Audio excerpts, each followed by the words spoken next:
Hello everyone, welcome back to my channel. So hope so you are doing great, and in this video we are going to discuss about the PYQ of OBG. So the first question, that is, a pregnant woman at 32-week gestation with complete placenta previa. Okay, so there is complete placenta previa present with bright vaginal bleeding. Which physician order should the nurse questions? Very important question from the placenta previa. The placenta previa, the classical symptoms that is present in placenta previa is the bright red vaginal bleeding, and that is a painless, basically. So painless bright red vaginal bleeding, very important. So there is complete placenta previa. Placenta previa क्या होता है? So there is like let's suppose this is the internal os. So the placenta covers this internal os completely, है ना? So that is the complete placenta previa. Placenta is located where? At the lower uterine segment, and basically like within the 2 centimeter of internal os, and incomplete basically पूरा का पूरा जो हमारा internal os है वहाँ पे ये पूरा cover कर देगा this placenta. So that is known as placenta previa.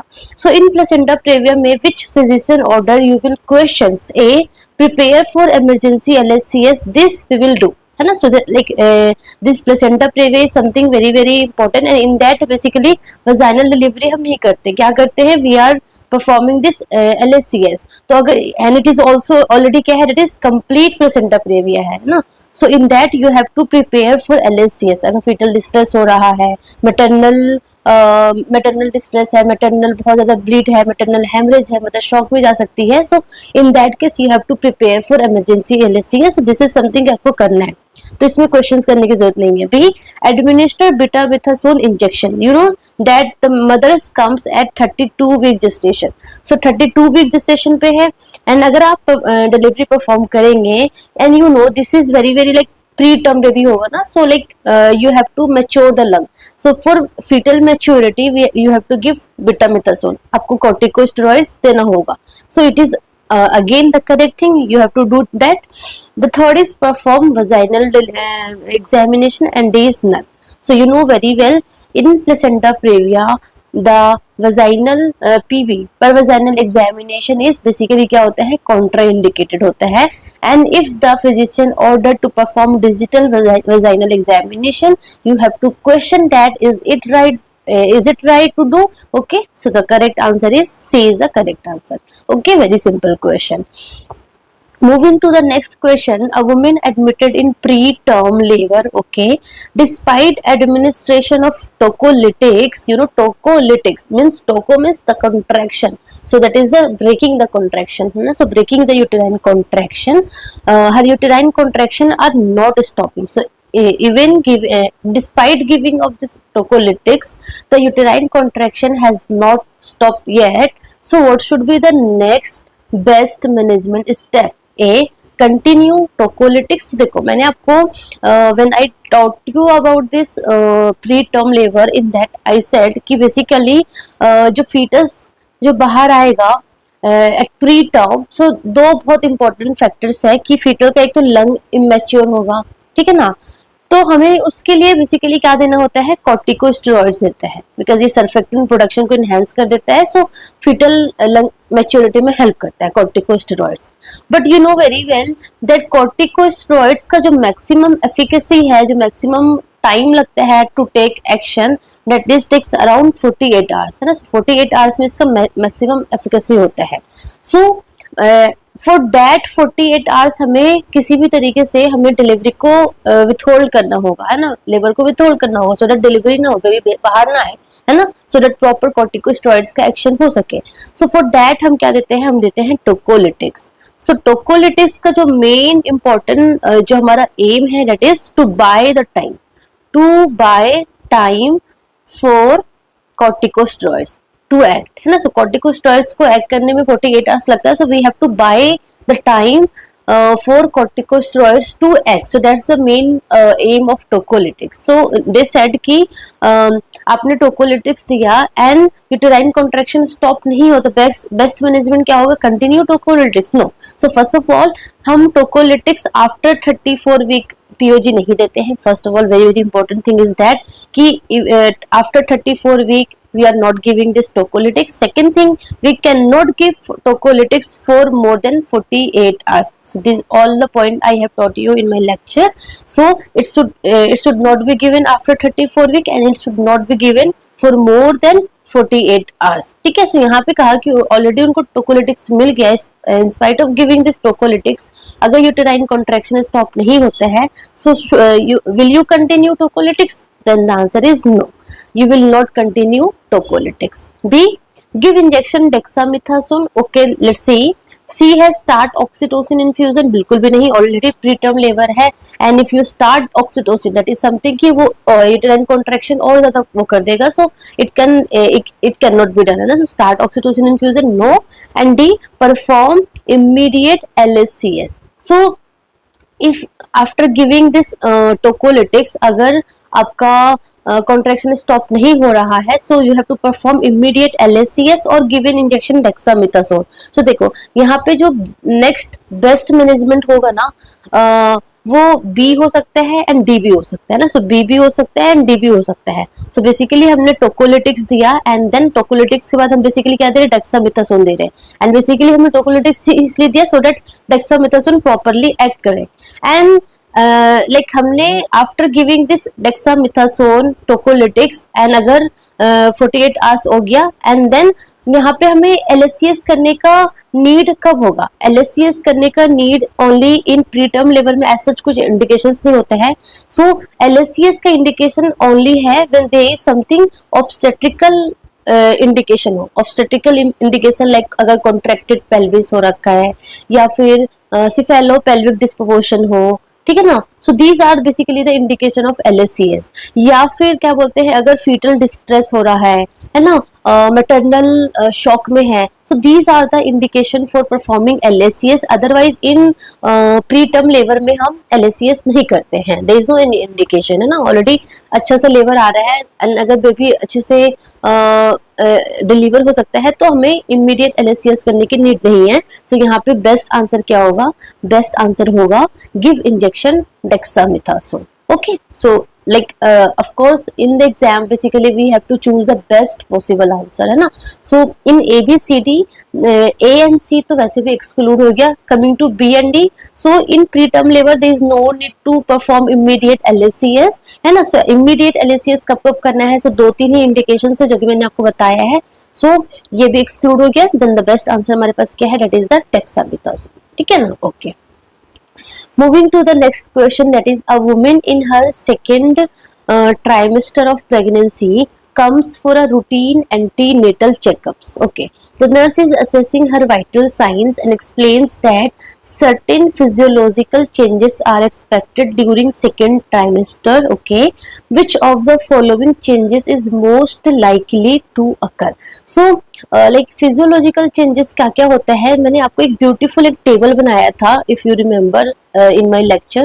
so I have written like increase what all the parameter that increase during pregnancy and it is normal, it is something physiological है. what all the parameters that decreased during pregnancy and what all the parameters that remains constant, right? so in that I told you about the heart. so in the heart basically cardiac output and the heart rate and so the stroke volume basically क्या होता है, increase हो जाता है क्योंकि of course जो plasma है वो इंक्रीज हो जाता है, ब्लड वॉल्यूम इंक्रीज हो जाता है. So cardiac output and stroke volume increase होता है एंड ऑल्सो हार्ट रेट भी क्या होता है, इंक्रीज होता है.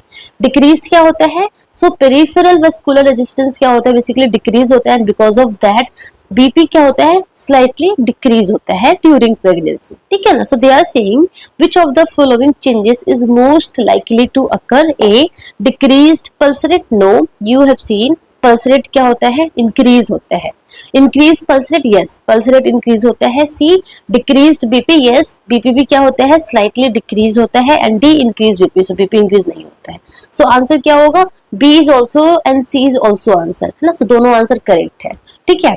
आप बोलोगे कि अगर एग्जाम में ऐसा आ गया तो क्या करना? सो एग्जाम में बेसिकली इस तरीके से नहीं पूछेंगे. These are basically the memory based questions. So इसलिए थोड़ा सा ऑप्शंस प्रॉपर नहीं है, बट बी भी करेक्ट है, एंड सी भी करेक्ट है। Very very important thing you have to remember. Basically जो आपने कॉन्सेप्ट पढ़ा है वो आपको अच्छे से आना चाहिए, ठीक है। So that's main important thing for you, ठीक है। Moving to the next question and that is something the very very important question, मतलब these are the question जो कि always repeated in every NOR set, like at least NOR set pre में नहीं तो mains में तो pre में, या फिर इन बोथ NOR set इसको इस क्वेश्चंस को रिपीट होना ही होना है ना। And that question is after the improvement undergoes NST the tracing shows U shape and V shape patterns associated with a decrease in fetal heart rate which type of deceleration is indicated. So यहाँ पे उन्होंने कोई graph नहीं दिया, they are just saying कि in the graph of NST there is U shape and V shape patterns आपको दिख रहा है। सो ये क्या है, अर्ली डिसलेशन है, लेट है, वेरिएबल है, प्रोलॉन्ग डिसलेशन है, क्या है। सो दिस इज द क्वेश्चन कि बहुत इजी है बट स्टूडेंट इसको आई डोंट नो व्हाई वो समझ नहीं पाते हैं। सो देखो अभी आप ध्यान से देखो, बहुत इजी है, मैं आपको इजी वे में समझाती हूँ। So NST basically non stress test है, इसमें बेसिकली हम फीटल हार्ट रेट चेक करते हैं, ठीक है ना। सो फीटल हार्ट रेट में हम क्या क्या देखेंगे, सबसे पहले rate. So fetal heart rate should भी कितना होना चाहिए, 110 टू 160 बीट पर मिनट होना चाहिए, ठीक है ना। सो ये हमारा होना चाहिए, कोई भी कांस्टेंट नहीं होता ना, यही वैल्यू होती है। जैसे हमारे में 60 to 100 है इन एडल्ट में, वैसे ही फीटल में 110 to 160 होगा। अगर लेस देन 110 है it means it indicate fetal bradycardia, मतलब फीटल डिस्ट्रेस में है, ठीक है। Then something there is beat to beat variability होनी चाहिए, बीट टू बीट वेरिएबिलिटी होना चाहिए। And this beat to beat variability कितना होना चाहिए, that is around 5 to 25 beat per minute every beat में वेरी होना चाहिए, वेरिएंस होना चाहिए। And if it is less than 5 है it again indicate fetal distress, ठीक है। एंड थर्ड थिंग हम क्या चेक करते हैं, थर्ड थिंग हम चेक करते हैं एक्सेलरेशन। सो फीटल हार्ट रेट एक्सेलरेट होना चाहिए, मतलब क्या है, मतलब ये है कि when fetal movement occur, you know very well कि बेबी जो है, फीटस जो है वो मूव करता है inside the uterus. So when fetal movement occur, so during fetal movement, okay, so during fetal movement, okay, so during fetal movement there should be increase in fetal heart rate, there should be increase in the fetal heart rate, that is 15 or more than 15 beat per minute for how much time, for at least 15 और more than 15 second के लिए जो fetal heart rate है वो accelerate करना चाहिए, increase करना चाहिए during fetal movement, that is known as acceleration. And if this acceleration, if the fetal movement, if the fetus move and the fetal heart rate is 15 or more than 15 beat per minute for more than 15 second, if it is occur 2 times in 20 minutes, अगर ये 20 minutes में 2 times हो रहा है, 2 times acceleration हो रहा है, 2 और मोर देन 2 एक्सेलरेशन हो रहा है, it means it is reactive NST. Reactive मतलब कि नॉर्मल एनएसटी है, बच्चा रीएश्योरेंस एनएसटी है, बच्चा एकदम हेल्दी है, you have not to worry, okay. And non reactive का मतलब क्या है, नॉन रिएक्टिव का मतलब है कि if the acceleration is less then 2, है ना, कि 1 है या फिर हाई नहीं एक्सेलरेशन इन 20 मिनट्स में और 40 मिनट्स में, then it is known as deceleration, okay. So this NST and second हमारे पास होता है cardiotocography, very very important. So NST is something कि इसमें जस्ट बेसिकली हम फीटल हार्ट रेट चेक कर रहे हैं and it can be done at any time. So ये हम एंटीनेटल विजिट्स पे लाइक आफ्टर लाइक 30, 34, 37 वीक पे भी हम कर सकते हैं। बट दिस कार्डियोटोकोग्राफी बेसिकली हम कब करते हैं, at the time of labour. So during labour, जब मदर एडमिट होती है for delivery of the baby, so during labour हम बेसिकली क्या करते हैं, सीटीजी करते हैं। तो CTG and NST both are same, but during labour जो हम करते हैं दैट इज सीटीजी। सो इसमें हम बेसिकली हम, क्योंकि you know very well during labour baby का तो हार्ट रेट होगा ही होगा एंड उसके साथ साथ मदर का यूटेराइन कॉन्ट्रैक्शन भी स्टार्ट हो गया है ना। बिफोर लेबर यूटेराइन कॉन्ट्रैक्शन नहीं है, सो हम ओनली फीटल का हार्ट रेट चेक कर रहे हैं, but during labour there is uterine contraction also.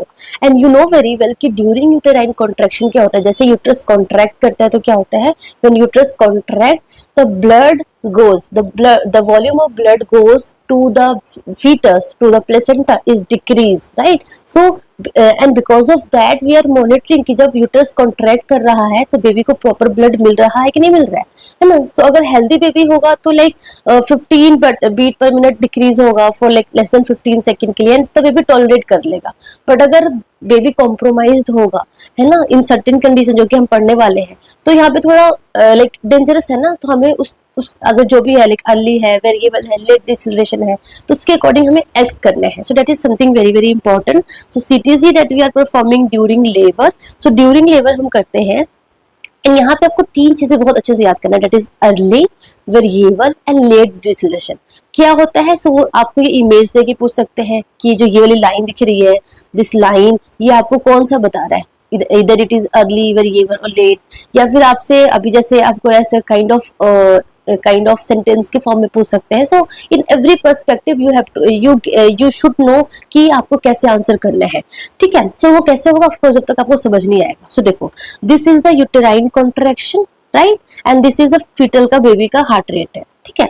सो यहाँ पे आपको क्या दिख रहा है, अब ये वाला देखो, ये यूटेराइन कॉन्ट्रैक्शन हो रहा है, यहाँ पे यूटेराइन कॉन्ट्रैक्शन इंक्रीज हुआ and this is the peak of the uterine contraction, and then ये धीरे धीरे डिक्रीज होने लगा. ठीक है? एंड देन अगेन इंक्रीज होने लगा. So you see very well in this image, जैसे ही यूटेराइन कॉन्ट्रैक्शन स्टार्ट होता है वैसे ही फीटल हार्ट रेट क्या होने लग जाता है, डिक्रीज होने लग जाता है. As the uterus contraction begin, the fetal heart rate start to decrease. Very well you can see.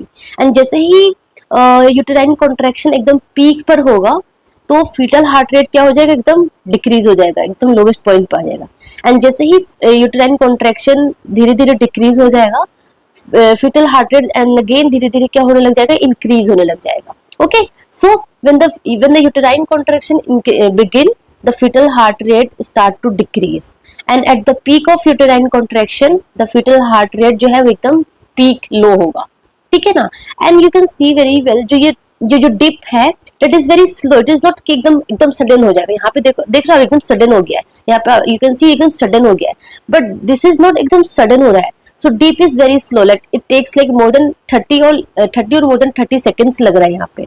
So that is known as early deceleration. So early is something कि आपको एक मिरर इमेज मिलेगा, uterine contraction का just mirror image मिलेगा. तो यहाँ पे uterine contraction है, उसका मिरर इमेज आपको मिला ना. यहाँ पे यूटेराइन कॉन्ट्रैक्शन पीक पे, उसका जस्ट मिरर इमेज, तो जस्ट ऑपोजिट देखना है ना. सो मिरर इमेज अगर सेम एकदम मिरर इमेज जैसा लग रहा है तो वो हमारा क्या है, वो हमारा है अर्ली डिसलरेशन. अर्ली डिसलरेशन क्या है, फाइन है, कोई प्रॉब्लम की बात नहीं है. ये because of the head compression की वजह से हो रहा है, हेड कंप्रेशन की वजह से हो रहा है. This is something the physiological changes. You just have to tell the mother about the change the position in left lateral position and you have to just watch and wait and watch. आपको कुछ करने की जरूरत नहीं है, you have to just give the position and wait and watch, because this is something the normal thing है. जैसे ही यूटेराइन कॉन्ट्रैक्शन स्टॉप होगा, डिक्रीज होगा एंड वापस से फीटल हार्ट रेट वापस से नॉर्मल हो जाएगा. Okay? So this is the early deceleration. I think you understand. Okay, coming to the second one, that is the, यहाँ पे यू कैन सी कि जैसे ही यूटेराइन कॉन्ट्रैक्शन इंक्रीज हुआ उसके कुछ टाइम के बाद जो फीटल हार्ट रेट जो है वो डिक्रीज होना स्टार्ट होता है. इट इज नॉट कि आपको साथ साथ नहीं होगा. देखो यहाँ से ही यूटेराइन कॉन्ट्रैक्शन स्टार्ट हो गया है, but the fetal heart rate उसके कुछ टाइम के बाद डिक्रीज होना स्टार्ट हुआ है. ठीक है? And you can see very well कि जैसे ही यूटेराइन कॉन्ट्रैक्शन डिक्रीज हो गया है ना, इंटेंसिटी कम हो गई, स्टिल फीटल हार्ट रेट क्या हो रखा है, डिक्रीज हो रखा है ना.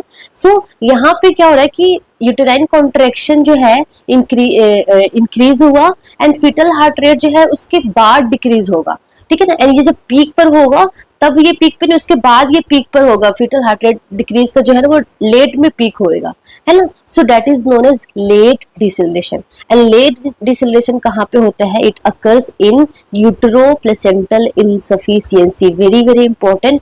And this late is something होता है ना, लेट मतलब वो चला गया, डेथ हो गया. जो डेथ हो जाता है उनको बोलते हैं ना लेट हो गया, लेट, है ना. सो यूटेरो प्लेसेंटल इनसफिशियंसी की वजह से होता है. And late deceleration is something the most ominous type, most dangerous type ना. So this is something most ominous और most dangerous type because this is late. ऐसे याद रखना, ठीक है ना. सो लेट है. सो इन यूटेरो प्लेसेंटल इनसफिशियंसी में आपको क्या करना है, सो ऑफ कोर्स आपको मदर को पोजीशन देना है, ऑक्सीजन देना है, आईवी फ्लूइड से स्टार्ट करना है एंड यू हैव टू, अगर still after giving oxygen, ivy fluids, position still अगर ये परसिस्ट है, सो आपको इमीडिएटली आपको LSCS के लिए प्रिपेयर करना है, अदरवाइज बेबी की डेथ हो सकती है क्योंकि बेबी को ऑक्सीजन नहीं मिल रहा है, देयर इज यूट्रोप्लेसेंटल इनसफिशिएंसी हो रहा है। ठीक है, सो I think you understand very well early and the late. Coming to the third one, that is the variable. So यहाँ पे क्या था, early में भी हमें एक रिलेशन मिला in uterine contraction and in the fetal heart rate, and late में भी हमें एक रिलेशन मिला ना।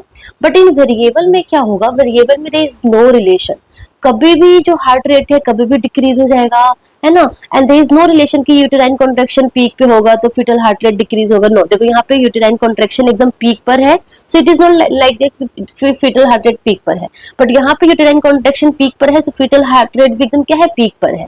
ठीक है, एंड यहाँ पे यूटेराइन कॉन्ट्रैक्शन मिनिमल है, नहीं है, स्टिल फीटल हार्ट रेट एकदम डिक्रीज हो रखा है, यहाँ पे भी आप देख सकते हो, है ना। So there is no relationship between the uterine contraction and the fetal heart rate. Okay, first very important thing. Second thing क्या है कि जो डिप है ना, डिप इज वेरी सडन। देखिए यहाँ पे भी डिप क्या था, धीरे धीरे हो रहा था, इन अर्ली में भी डिप धीरे धीरे हो रहा था, एंड इन लेट में भी क्या हो रहा है, डिप जो है वो धीरे धीरे हो रहा है। बट इन वेरिएबल डिसलेशन में डिप क्या है, वेरी सडन है, so that is known as variable. Vary करेगा, उसमें कुछ भी लाइक ऐसे फिक्स नहीं है, इट इज वेरी, ठीक है ना। And in that very important thing you can see very clearly there is kind of U shape, V shape and also W shape भी मिलते हैं। So if the question said कि V shape है, U shape है और W shape है, so that is occurring variable deceleration, ठीक है ना। एंड वेरिएबल कब होता है, इन कोड कंप्रेशन में होता है, सो कोड कंप्रेशन का management you should no. So you tell me in the comment box the first management or first priority in the variable in the code compression। so first step क्या होगा आपका management में code compression में, ठीक है ना। so I think you will be able to answer this question very well कि the tracing shows U shape and V shape patterns associated with decrease in fetal heart rate. Which type of deceleration is indicated? So this is the variable deceleration. So answer क्या है, C is the correct answer. I hope you understand this topic very well. I insist you people कि please इस topic को बहुत अच्छे से पढ़ के जाओ, early, variable, late, and what is acceleration, what is reactive NST, what is non-reactive NST. These all are the very important exam questions. Okay, so that's all about today. Thank you so much. All this.